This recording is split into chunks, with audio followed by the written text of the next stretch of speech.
What is going on, guys? This is the Bogey Free podcast for the last tournament of the official PGA season. I'm your host, Evan Cheney, today joined by my co-host, Matt Jones. How you doing today, Matt? I'm doing good, man. It's nice to hear your tones once again. I missed you last week. I know we haven't convened for a little bit.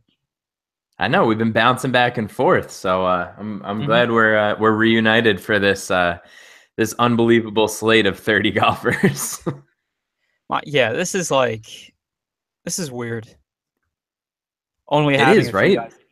Yeah, It, it's man, it's tough. I was trying to build lineups before, and I'm at a loss, man. I don't know. yeah. How do you go contrarian here? Because contrarian is what at this point? It's nuts. I feel like contrarian is most likely a pretty bad play, like Mm. objectively, you know.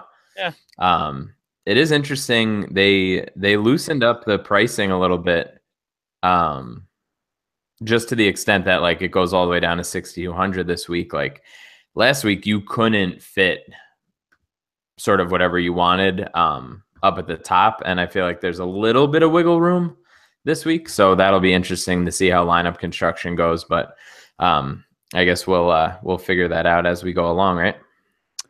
Yeah, so we'll start off with talking about our 10K and up guys. We have Jordan Spieth, Dustin Johnson, Ricky Fowler, and Jason Day.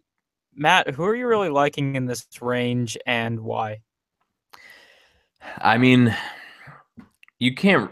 Again, this is sort of the same thing that's happened the last couple of weeks. You really can't go wrong up here. If I have to absolutely pick, I'm gonna play Spieth.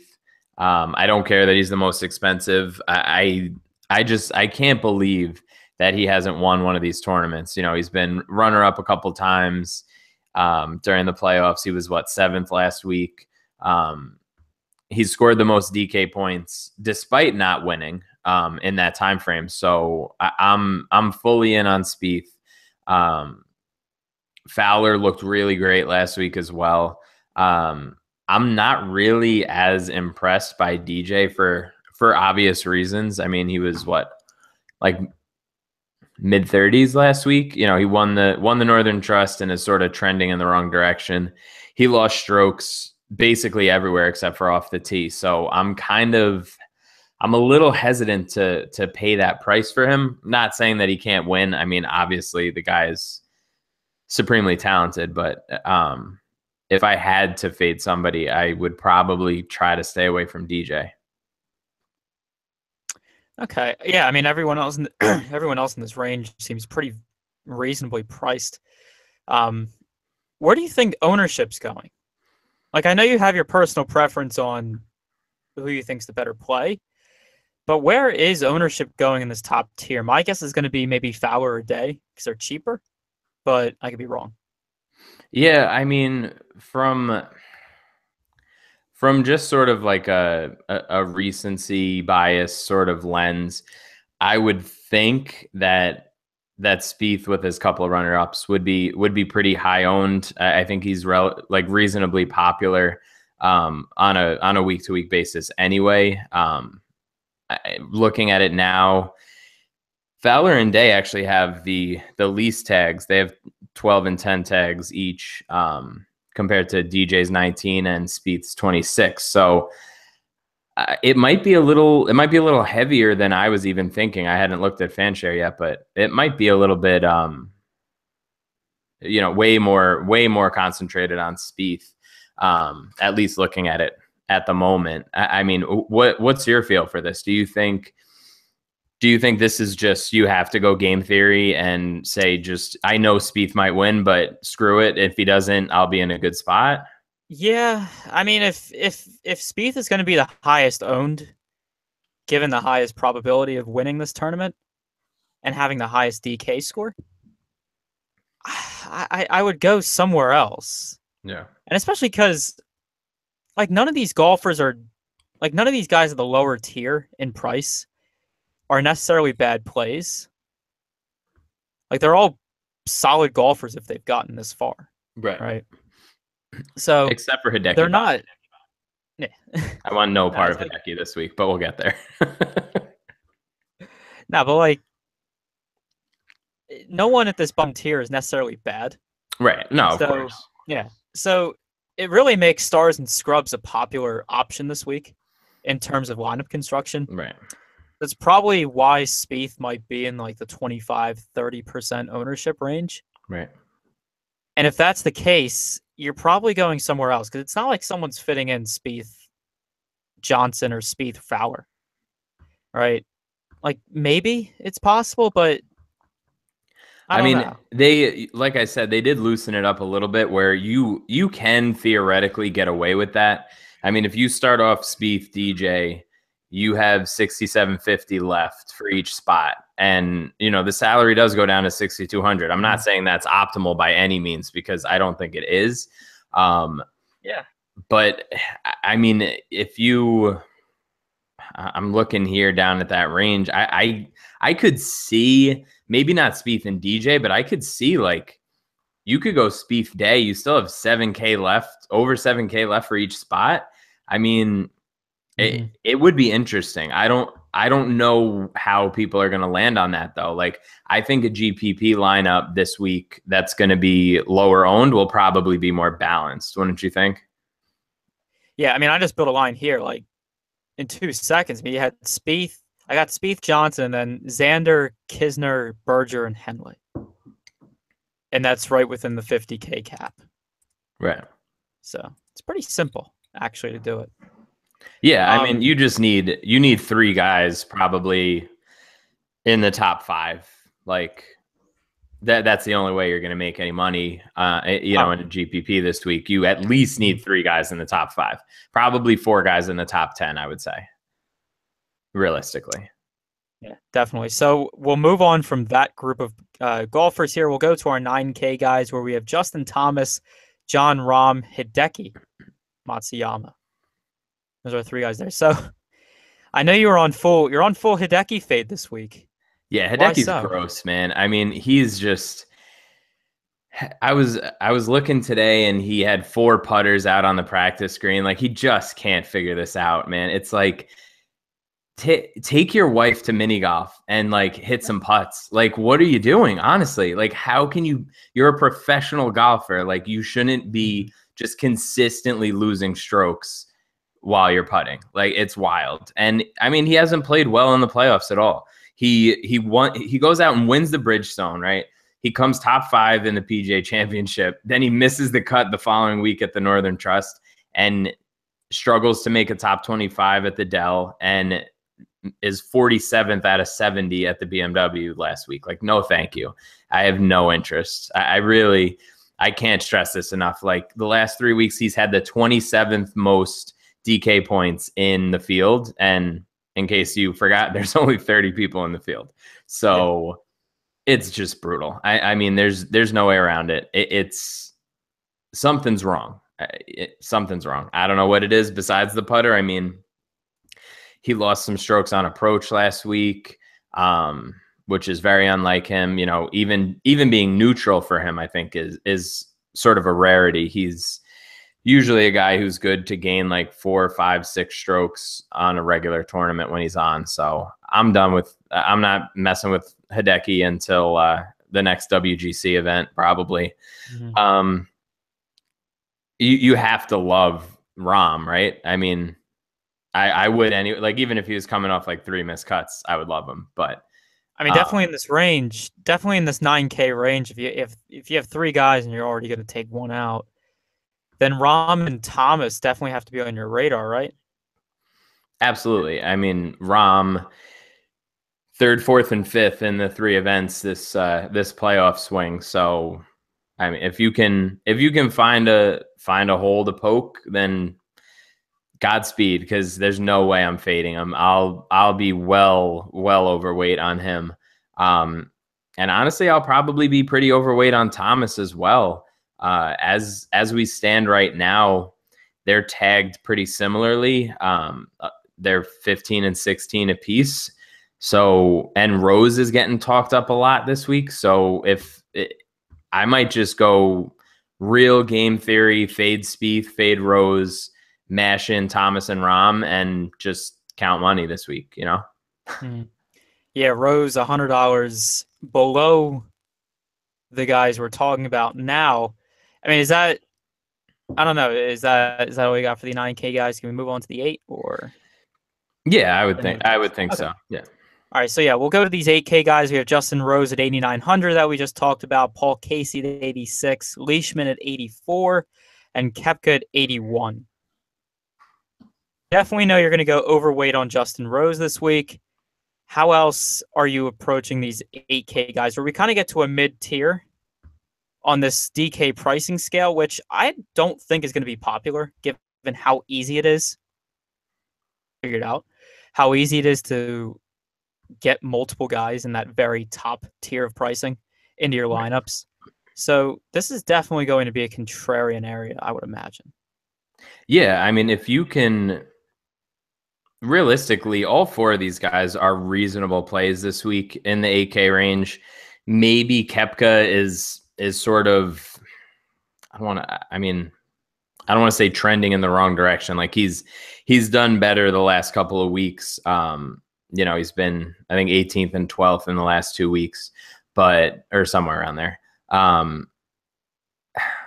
But I mean, how can you argue with what Leishman did last week? Like he looked like he just could not possibly miss. It really was impressive. Like, just forget about DFS for a second. Just like, if you've ever tried to golf and you saw the way that he was playing, like, you had to be amazed by that. Like he was gaining strokes everywhere.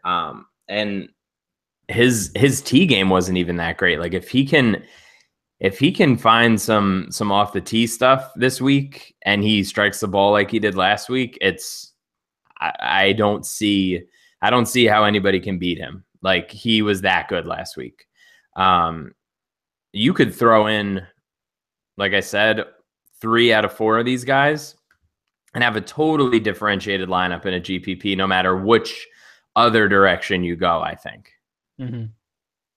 So maybe that's, I don't know, maybe that's the play then. Maybe it's, maybe you throw in, because Rose is going to be high on, maybe you just go Casey, Leishman, and Koepka and build it out, randomly from there, kind of sprinkle your exposure out through some other price ranges and lock in on those guys. I don't think that's a bad play at all. They're all objectively good plays. Casey, I mean, we always joke, right? Par Casey, he's sort of a grinder, but he's 8th in the field in DK points over the last 3 weeks. So he's definitely been scoring more than we're used to seeing. It just seems like he can't win.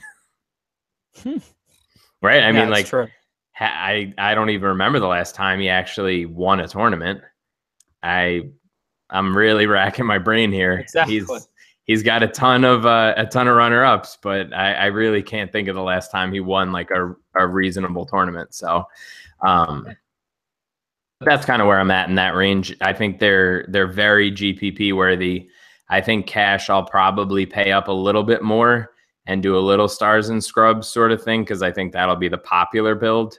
But yeah, that's where I'm at there. And there's so many good plays coming up after that, that you can leave a ton of salary on the table this week, honestly. Yeah, I mean, what are your thoughts about that? No, I think you touched on an interesting topic there, leaving cap on the table. People just don't do that because it makes them uncomfortable, right? Yeah. Because normally you want to spend, I guess, like 99% of the cap pretty much. And then, other than if you don't do that, you don't feel comfortable, right? If there's $600 on the table or 7, 8, 9, even 1,000, that's where discomfort starts to begin. And discomfort is what creates great contrarian lineups. Right. So yeah, I think that might be the move. Just the cap on the table. How much? I mean, I have no idea.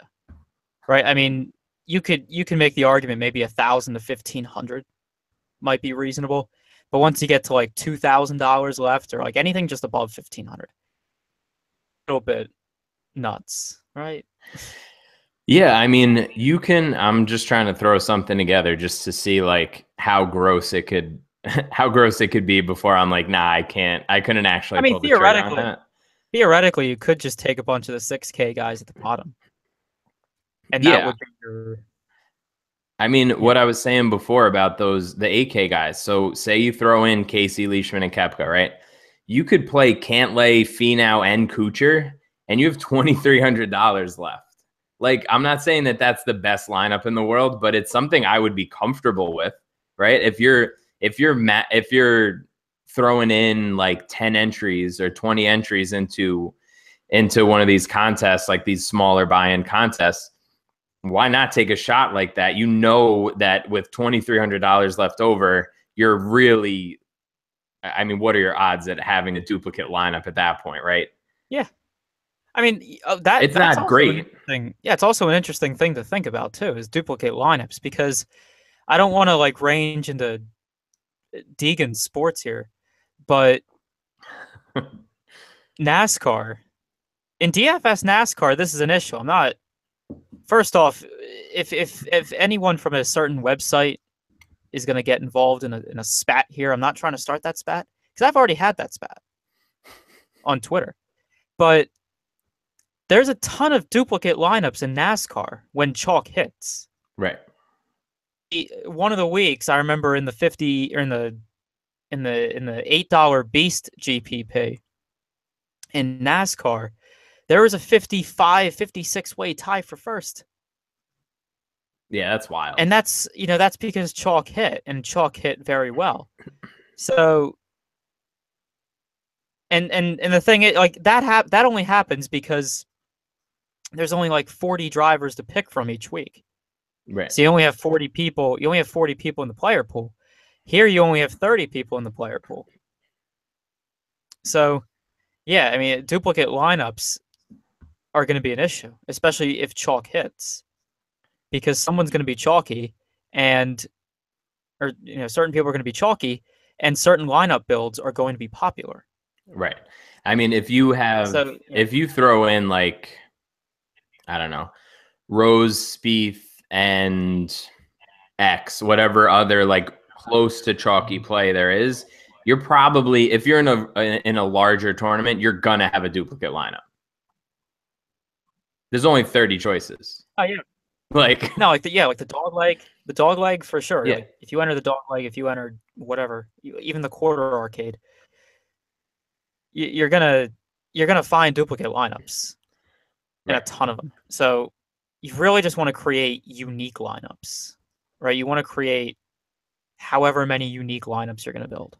Right. And there's so much. Go ahead. Sorry. If you're only going to build like one lineup, too, it's like, why would you want that to be pure chalk? Right. I don't know.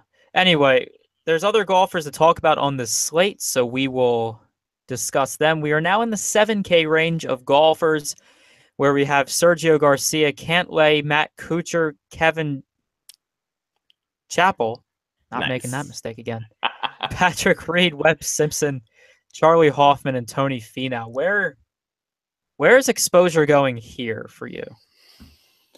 For me or for everybody else?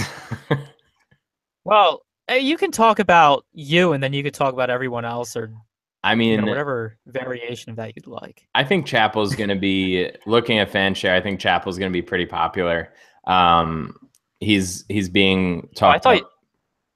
I thought you said at first that Chappell's looking at fan share. I'm like, is he? I mean, that would be an interesting move on his part. Checking out his ownership this week, so that people can add him when he screws up this week. Speaking of the which, whole thing. I can't do it. Like, just stop tweeting at professional athletes about your dumb fantasy team. Nobody cares. Like, they don't care under any circumstances. Like, just leave it alone. They're all making more money than you. Sometimes. But not even that. But it's not even that, the fantasy. Right? I mean, just like your best friend doesn't care about your fantasy team. So why would a professional athlete that doesn't know you care what happened? Like, they're annoyed that they didn't perform well. Like, just leave them alone. Who cares? Yeah.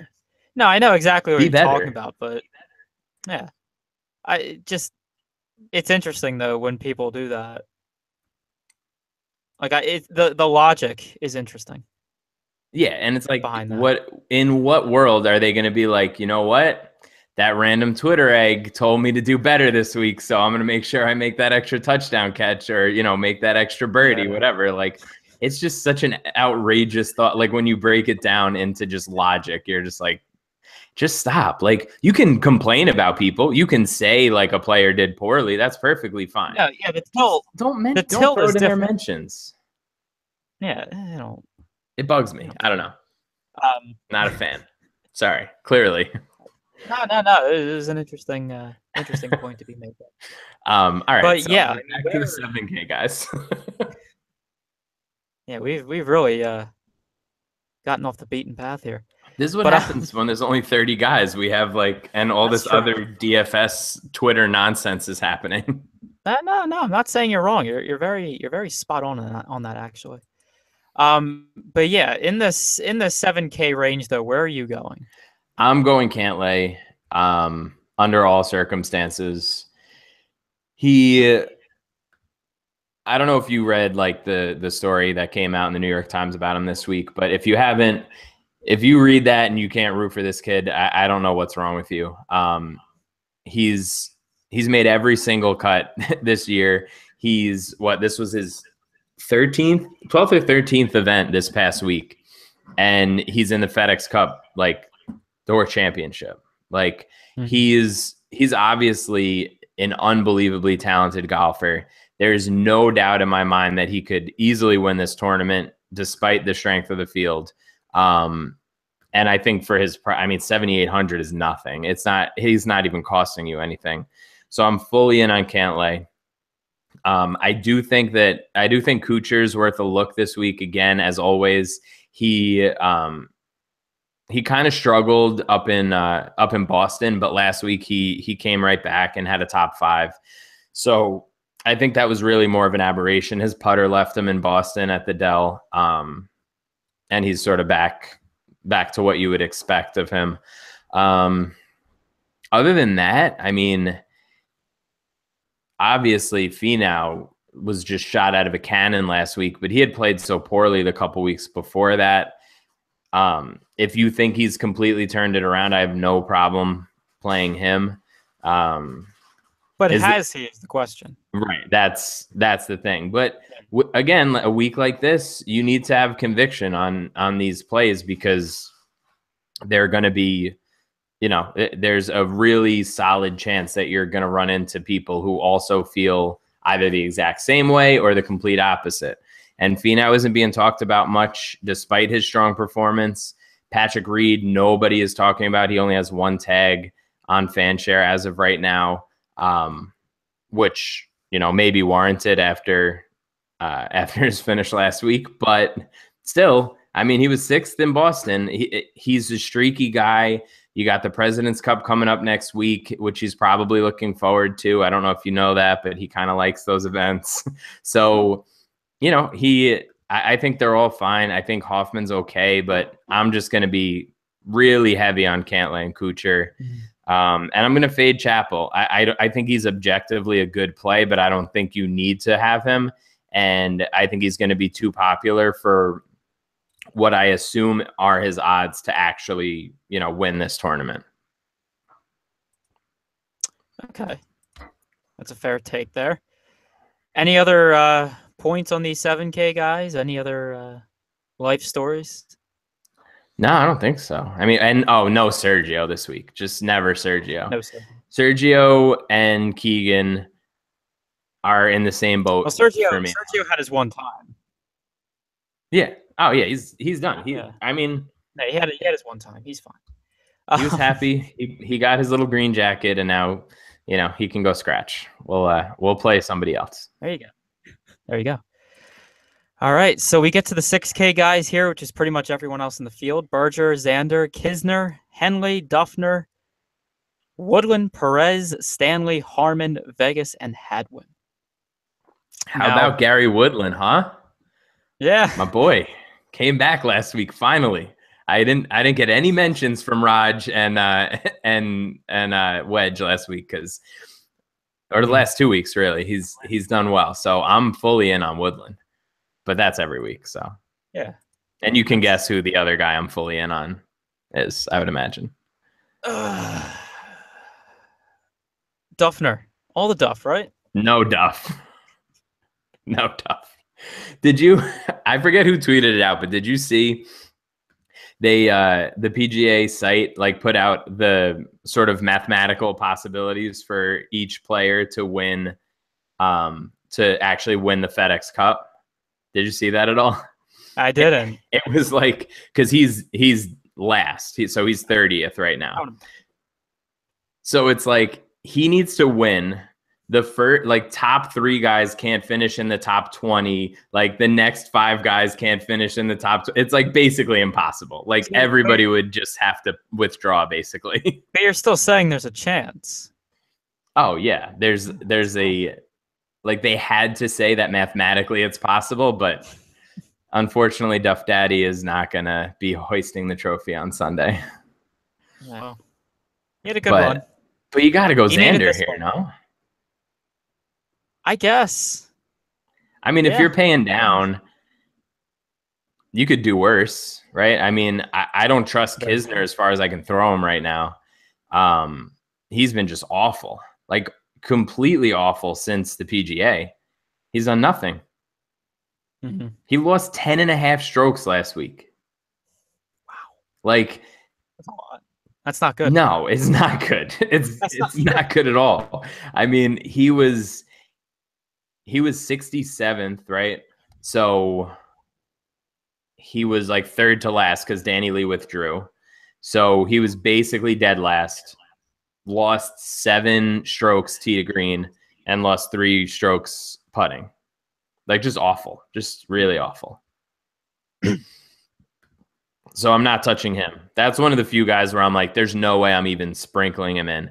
And of course, now that I'm saying all this, he's going to go like win.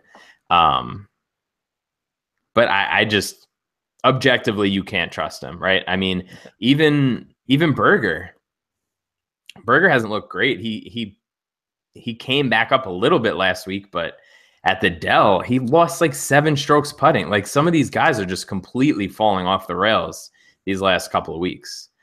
Mm-hmm. I mean, is there anybody that's jumping out at you here? I'm saying Xander. I'm saying Woodland. Yeah. I could see Stanley. Any Vegas love? I mean, you want to. You want to. I want to so bad. Yeah, you want to think he's going to perform here, but I don't think so. I mean, I'm not saying that it's like a correlation here, but the last time that I went to a PGA event, he came in 3rd. And since I haven't been going to PGA events, he's been in like 60th. So I might be his good luck charm. Like, it's a possibility. I mean, logic dictates that you must go. Clearly. I mean, I think if he had any thought in his head, he should just be sending me a ticket right now and just flying me down. But, you know, I'm listening, Johnny. Whenever you want, I'm here for you, bud. If it worked like that. But yeah, I mean, there's nobody else down here that I really trust. I don't know. Do you think any of these guys, any of these leftovers are worth it, or? No, I think you're kind of just digging. There's really not much else to go. I mean, if you want to take your shots, you might have to. He's in a 30-man field. What are you really going to do? Yeah, I mean... Right, because the player pool kind of thins out when you take out all these players, and it's like... How do you differentiate? I think Perez, as of right now, Perez is going to be the highest owned out of this under 7K range, based on fan share right now. So I'm fine just straight up fading him, just because of that, right? Just because I'm going to get my exposure to a couple other cheap guys, and if one of them hits and a lot of the field is on Perez, then I'm golden. So that's kind of where I'm at right now. Okay. I don't know. I think that's it. Yeah. Make sure we do have. I put up a small. I think it's like 15-man winner take all. In the bogey free. I started a bogey free listener league for the NFL, but I threw in a smaller tournament for golf as well, which coincidentally my dad took down last week. So shout out to Papa Jones because he rocked it. I came in second, so I will literally never hear the end of it. At But least yes, at least someone in the Jones family is giving out the nuts. right? I know. So there's 4 spots left. So the link is on my Twitter at MattJonesTFR. You can find it and join us. It's $3, just 15 guys, winner take all. You win $40 if you take it down. So, and on top of that, hop into the week 3 football listener league as well. I came second in that as well, but at least that one I got some money out of. So there's that. Mm. All right. That'll wrap it up for us. This has been the Bogey Free Podcast for the PGA Championship with your host, Evan Cheney and Matt Jones. Follow us on Twitter at eCheney17 and at MattJonesTFR. And of course, if we're not winning all the money this week, we hope you guys do. So good luck in your contest this week.